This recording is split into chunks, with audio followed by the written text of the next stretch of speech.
Hello guys and welcome here. So in today's video we are going to talk about the DEC2HEX function inside of Microsoft Excel. So this function is pretty simple and her purpose is to convert a decimal number to a hexadecimal number.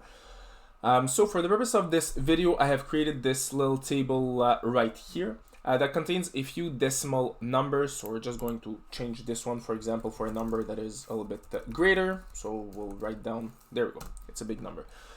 And we are going to convert those numbers into hexadecimal numbers.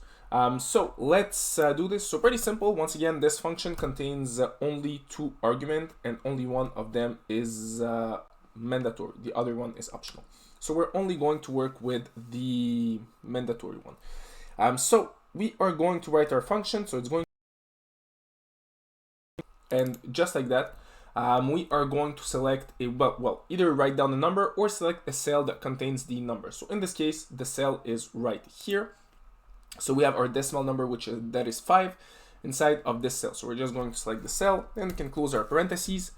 And just like that, we are able to convert our decimal number into a hexadecimal number. So here, a decimal number of 5 is equal to a hexadecimal number of 5 as well.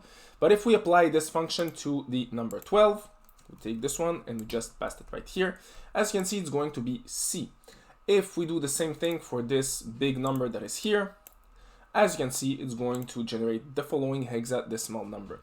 And finally, if we do the same thing with the number 98, it's going to generate the hexadecimal number 62. So this is how you use the function DEC2HEX inside of Microsoft Excel.